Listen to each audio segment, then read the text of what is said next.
오늘 설교의 제목이 다음 세대에게 전해야 할 말인데요. 먼저 질문을 하나 드립니다.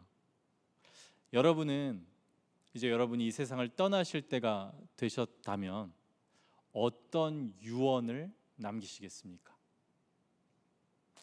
여러분의 자녀들에게, 다음 세대에게 특별히 많은 것들이 생각나실 수 있겠지만 신앙과 관련해서 어떤 유언을 남기시겠습니까?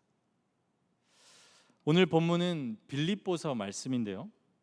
이 빌립보서는 바울이 감옥에서, 그러니까 앞으로의 생사를 알 수 없는 상황에서 써 내려간 편지입니다.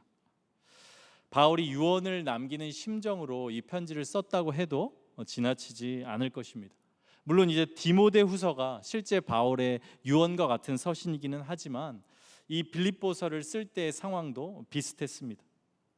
그리고 특별히 우리가 함께 읽은 오늘 본문 2장 후반부, 빌립보서 2장 후반부에는 바울이 이런 상황에서 성도들에게 보내는 아주 구체적인 신앙적 권면들이 담겨 있는 것이 오늘 본문 말씀입니다. 여러분은 어떤 신앙적인 권면을 유언으로 여러분의 자녀들에게 또는 다음 세대들에게 남기시겠습니까? 어떤 말이 전해져야 하는 말이라고 생각하십니까? 오늘 이 사도 바울이 앞으로의 생사를 알 수 없는 상황에서 전한 이 권면을 통해서 다음 세대에게 전해야 할 말, 본문 말씀을 통해서 세 가지를 말씀을 드리고자 합니다. 먼저 바울의 첫 번째 권면이 본문 12절에 나옵니다. 한번 본문 12절을 다시 한번 다 함께 읽도록 하겠습니다. 그러므로 나의 사랑하는 자들아, 너희가 나 있을 때뿐 아니라 더욱 지금 나 없을 때에도 항상 복종하여 두렵고 떨림으로 너희 구원을 이루라. 이 12절 말씀을 통해서 우리가 확인해 볼 수 있는 바울의 첫 번째 권면, 저는 이렇게 정리를 해보았습니다. 한 문장으로 하나님을 경외하라입니다. 하나님을 경외하라. 바울은 항상 복종하여 두렵고 떨림으로 너희 구원을 이루라 이렇게 말씀합니다. 이 말씀을 오해하시면 안 됩니다. 이 말씀은 우리가 행위로 구원을 얻어내라는 그런 말씀이 아닙니다. 지금 바울은 어떤 태도로 하나님 앞에서 신앙생활을 해야 하는지 그 신앙생활의 태도에 대해서 말씀하고 있습니다. 그리고 이 태도를 표현하는 구약에 아주 적합한 단어가 있으니 그것이 바로 경외입니다. 경외. 항상 복종하여 두렵고 떨림으로 하나님 앞에서 이런 태도로 신앙생활을 해 나가라.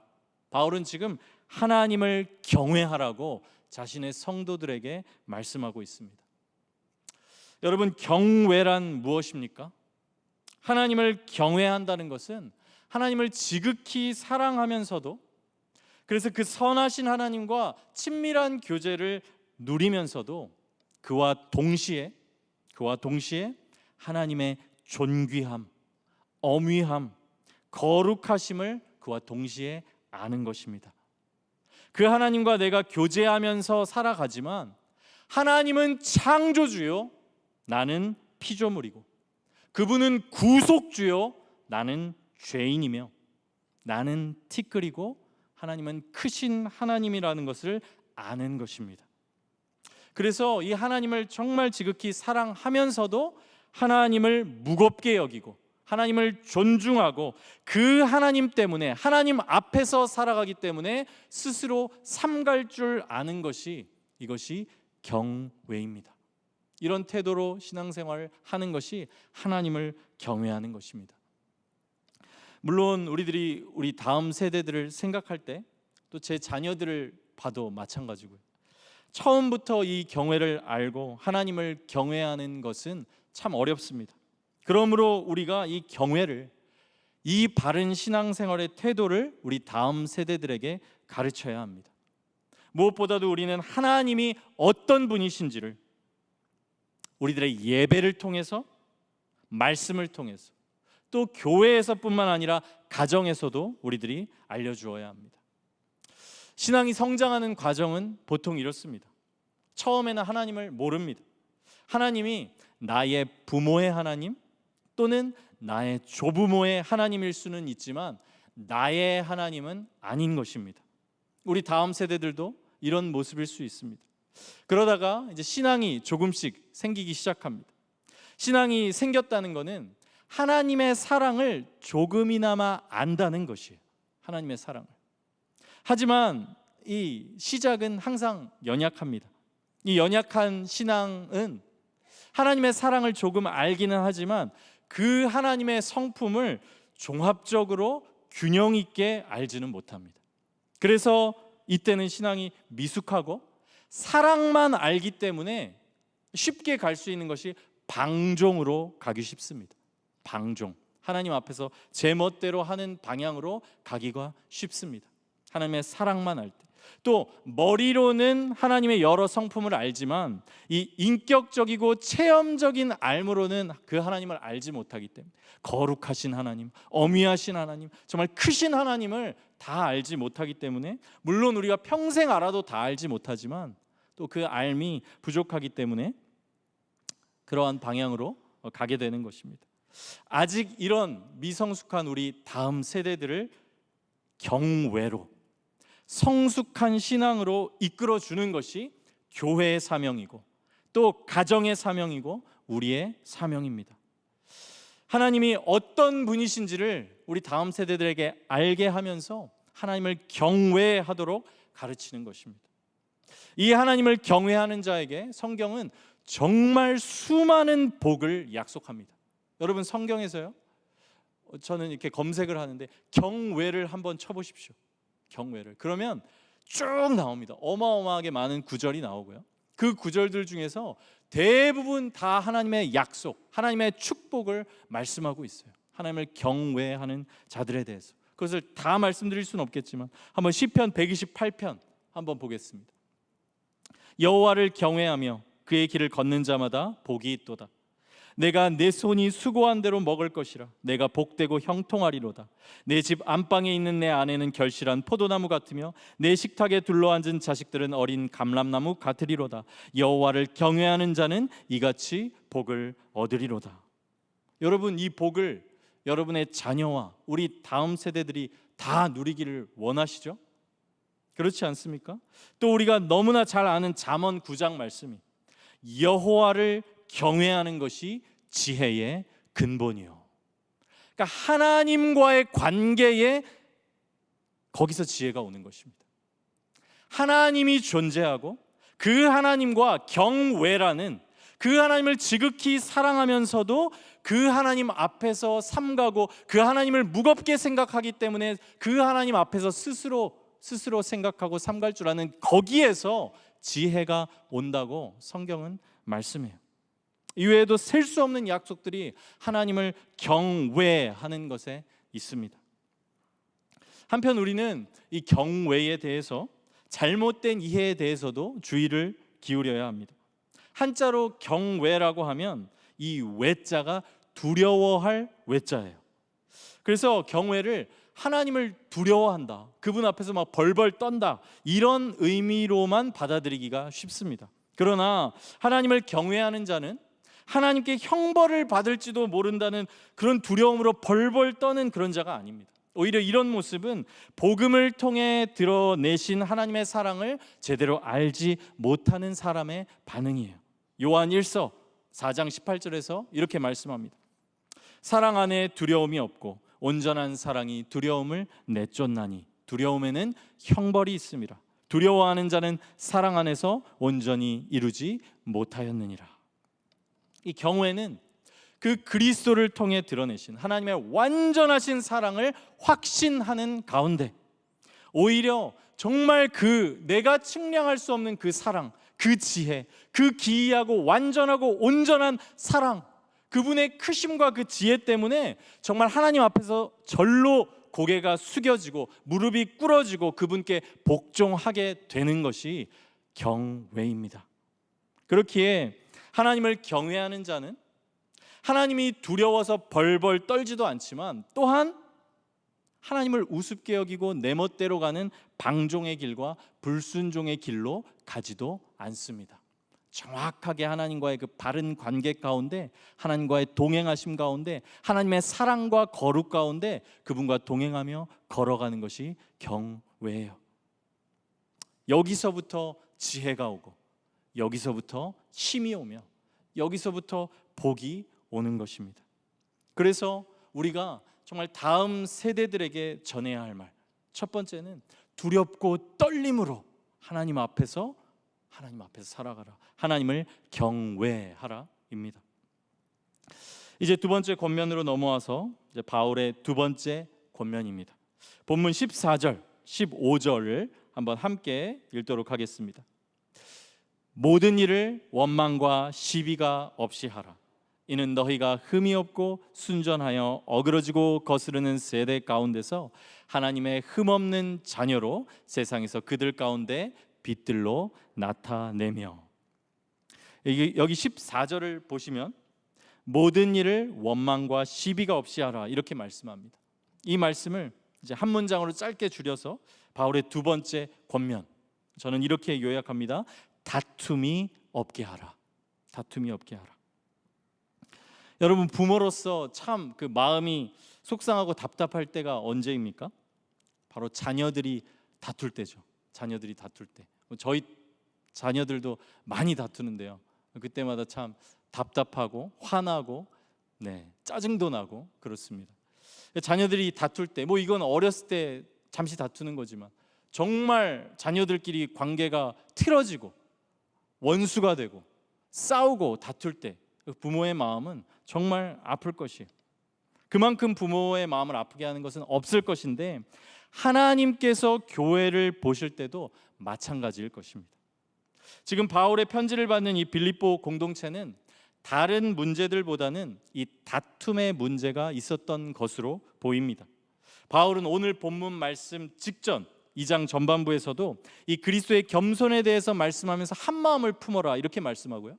또 오늘 본문 뒤에 빌립보서 4장에서는 이 여성 지도자격인 유오디아와 순두계에게 주 안에서 한 마음을 품으라 이렇게 권면해요.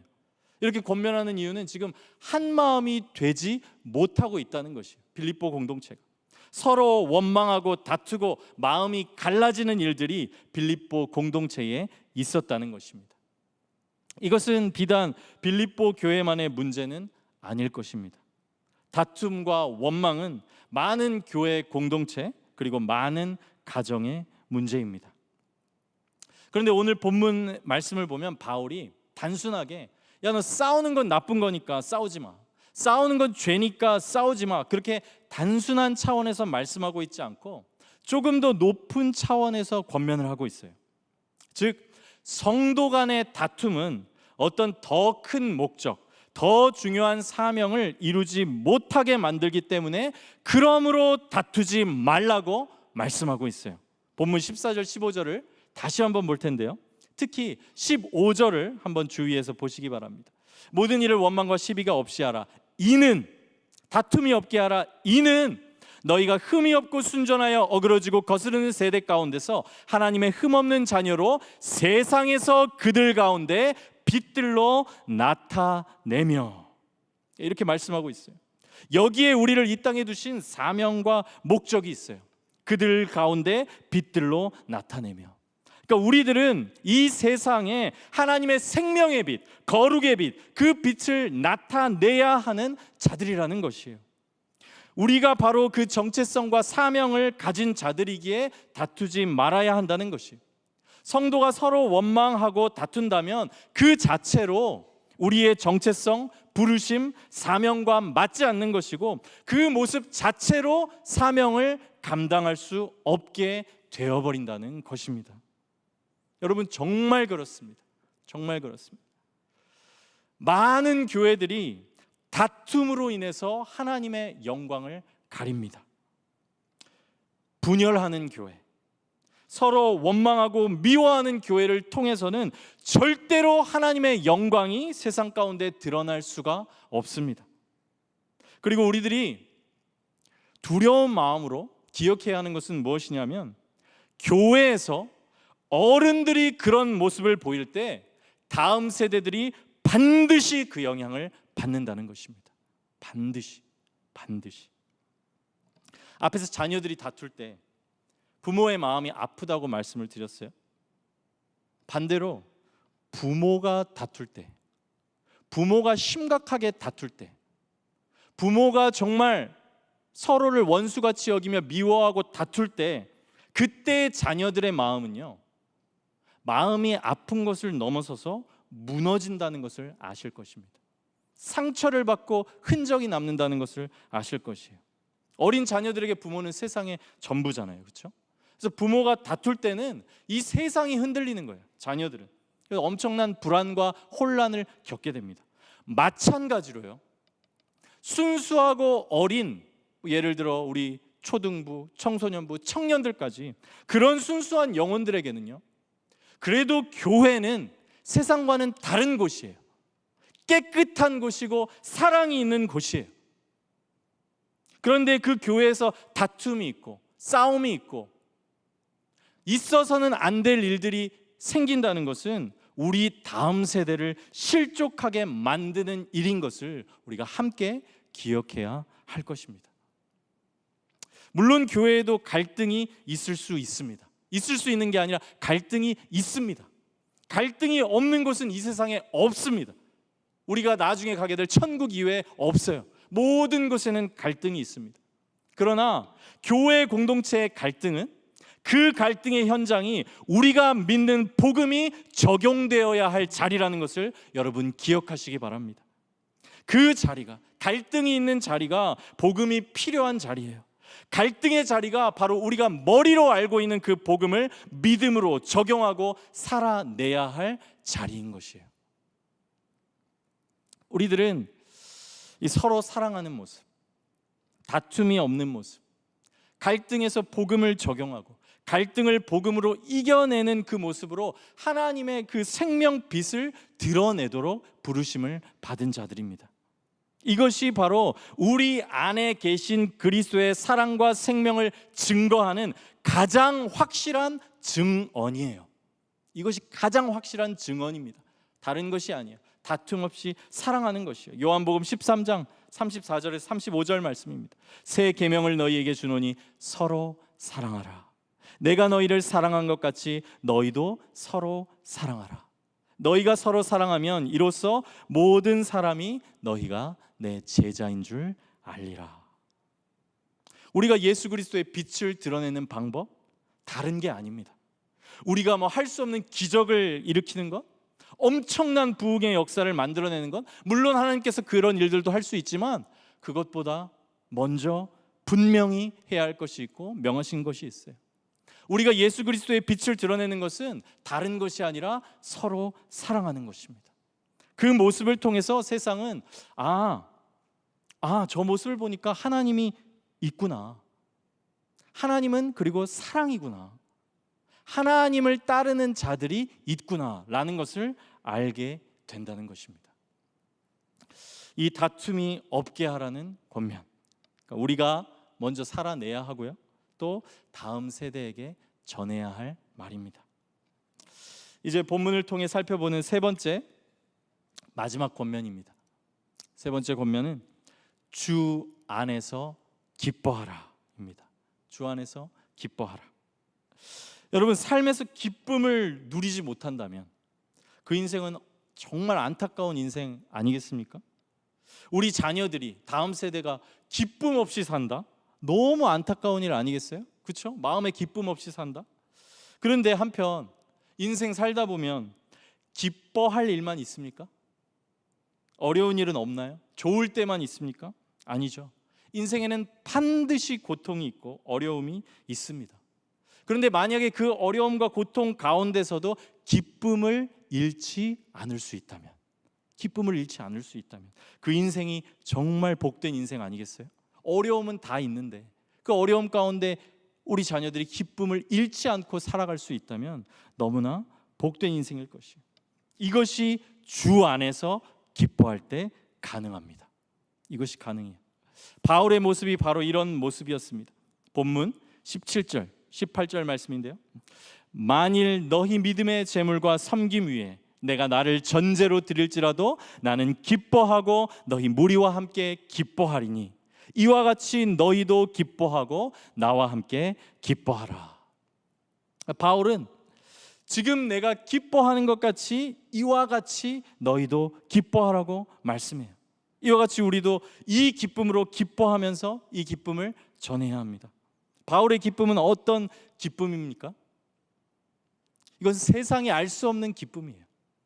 지금 바울은 감옥에 갇혀 있습니다.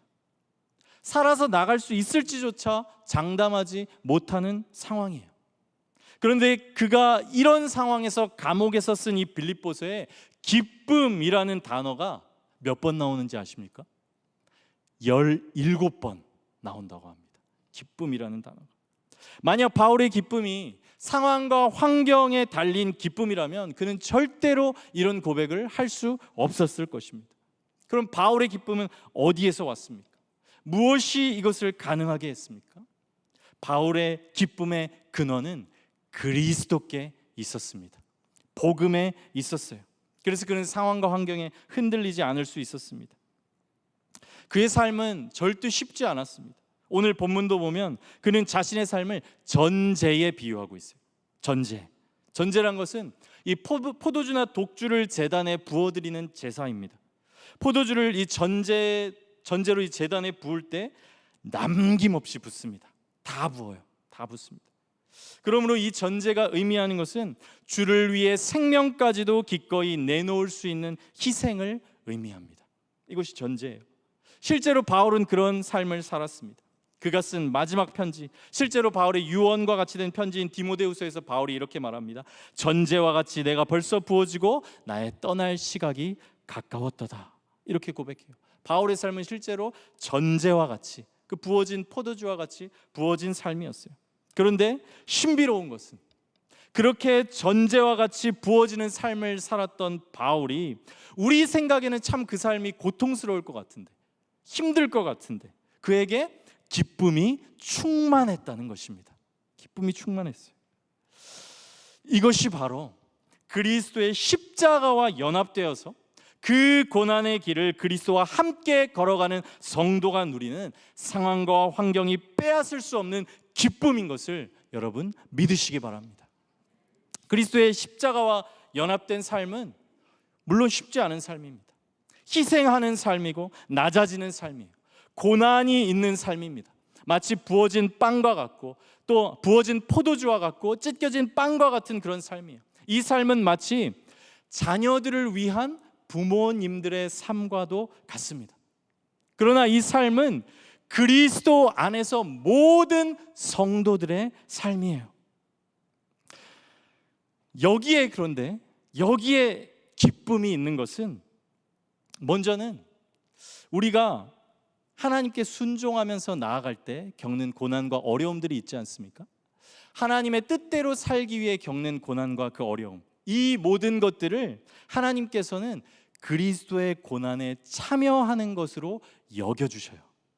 우리가 하나님께 순종하며 나아갈 때 당하는 어려움, 고난, 이것을 하나님께서는 그리스도의 고난에 참여하는 것으로, 동참하는 것으로 여겨주시고, 이 동참하는 삶을 살아갈 때 여기에 기쁨이 있는데, 어떤 기쁨이냐면 그리스도의 고난에 동참할 때 그 성도는 그리스도와 한 마음이 돼요. 여러분, 고통을 같이 하는 것만큼 마음이 하나 되게 하는 것은 없습니다. 고통을 같이 하는 것만큼 마음이 하나 되게 하는 것은 없어요. 그런데 우리가 정말 하나님의 뜻대로 살려고 나아갈 때, 그 순종의 삶을 나아갈 때 때론 어려움이 오고 고난이 오는데요, 그 모든 고난을 통해서 우리는 그리스도의 마음을 알게 되고, 정말 그리스도의 그 마음을 아주 조금이라도 알게 되고, 또 우리의 그때의 마음도 온전히 그리스도께서 다 아신다는 것을 경험하게 됩니다. 그래서 그리스도와 한 마음이 돼요. 마치 비밀을 아는 친구와 같은 사이가 되면서 그리스도의 마음을 알고 그리스도와 친밀한 교제를 누리게 됩니다. 이것이 바울이 누린 기쁨이었어요. 골로새서에서 동일한 기쁨으로 바울이 이렇게 고백합니다. 나는 이제 너희를 위하여 받는 괴로움을 기뻐하고 그리스도의 남은 고난을 그의 몸된 교회를 위하여 내 육체에 채우노라. 이 삶은 세상적인 기준으로 봤을 때는 때로는 무력해 보이는 삶으로 보이기도 하지만 신기하게도 이 삶에 하나님의 능력이 깃듭니다. 신기하게도 이 삶이 하나님의 손에 붙들려서 하나님의 생명을 전하는 삶이 돼요. 하나님을 드러내는 삶이 됩니다. 하나님께서 그렇게 십자가와 연합된 성도의 삶을 그렇게 쓰십니다. 그렇게 십자가와 우리가 연합된 삶을 살 때 우리가 죽고 우리 안에 예수께서 흥하시며 그 생명빛을 우리를 통해서 드러내시는 삶을 살게 하시는 것이에요. 이제 마지막으로 바울이 누리는 이 주 안에서의 기쁨은 십자가와 연합되어 누리는 기쁨일 뿐 아니라 그리스도의 부활과 연합해서 그 부활을 통해서 주시는 기쁨입니다. 그리스도를 믿는 우리들은 그리스도의 십자가와 하나 되었을 뿐 아니라 그리스도의 부활과도 하나 되었습니다. 그리스도께서는 십자가에 달리셨지만 부활하셨고 그 부활은 이미 일어나셨고 그리스도께서는 지금 살아계세요. 이와 같이 우리도 부활할 것입니다. 이 부활은 시간적으로 확실히 다가올 미래일 뿐만 아니라 미래적으로 확실히 다가오는 것이 성경의 약속에 따라서 또 에베소서 2장에서 바울은 이미 우리 예수 그리스도를 믿는 우리가 그리스도와 하나 되었기 때문에 그리스도께서 지금 하늘 보좌 우편에 앉아 계시기 때문에 우리가 그분과 하나 되었기 때문에 우리도 이미 하늘에 앉혔다고 분명히 말씀을 합니다. 우리는 이미 하늘에 앉힌 것이에요. 이렇게 부활은 시간적으로 미래에 확실히 올 것, 그 약속임과 동시에 지금 그 약속이 이루어졌고 그 약속을 누리는 가운데 부활의 생명을 누리는 것이 우리들에게 주어진 부활입니다. 바울은 지금 이 부활의 생명을 영적으로 하나님의 약속이 이미 이루어진 것을 믿음으로 바라보며 누리고 있을 뿐만 아니라 또한 시간적으로 다가올 것을 확실하게 믿으면서 바라보고 있는 것이에요. 그러니까 부활을 이 땅 가운데 누리면서 또 기쁨과 확신 가운데 바라보고 있는 것입니다. 이 십자가와 예수 그리스도의 십자가와 부활을 통해 누리는 기쁨이 지금 바울이 어려운 상황 가운데서도 주 안에서 누리는 기쁨이에요. 이 기쁨은 상황과 환경이 빼앗을 수 없는 기쁨입니다. 흔들리지 않는 기쁨이고요. 이 기쁨을 정말 우리가 복음 안에서 누릴 수 있을 때 그 사람은 성경의 말씀과 같이 항상 기뻐할 수 있는 사람이 되는 것입니다. 사랑하는 여러분, 우리들이 이 말들을 우리 다음 세대들에게 전해 주어야 할 줄로 믿습니다. 여호와를 경외하라. 이것이 정말 우리 다음 세대들이 복을 받게 할 것입니다. 다툼이 없게 하라. 이것이 우리 정체성이고 또한 우리의 사명입니다. 그리고 주 안에서 기뻐하라. 여기에 복음의 비밀이 있으며 상황과 환경이 흔들 수 없는 기쁨이 있습니다. 그런데 굳이 우리가 유언을 할 때까지 기다릴 필요가 없습니다. 이 말들을 전하기 위해서 우리들은 지금 이 메시지를 전하며 살아야 합니다. 진짜 우리들이 삶에서 유언을 남기기 전에 우리의 삶으로 먼저 우리 다음 세대들에게 이 유언을 우리의 삶으로 전해야 합니다. 사랑하는 여러분, 정말로 또 우리들의 자녀도 있고 또 여러분들의 손자녀도 있으실 것이고 그 자녀들을 위해서 기도하실 뿐만 아니라 정말 우리 공동체의 다음 세대들을 위해서 함께 기도해 주시기 바랍니다. 그리고 우리가 먼저 그렇게 그 삶을 살아가기를 원합니다. 우리가 이 삶들을 살아갈 때 하나님께서는 우리 공동체를 통해서 우리의 믿음이 다음 세대로 전수되게 하실 뿐만 아니라 더욱더 든든하게 우리 공동체를 통해서 하나님의 나라를 세워 가실 줄로 믿습니다. 그 삶을 살아가시는 저와 여러분 되시기를 바라겠습니다.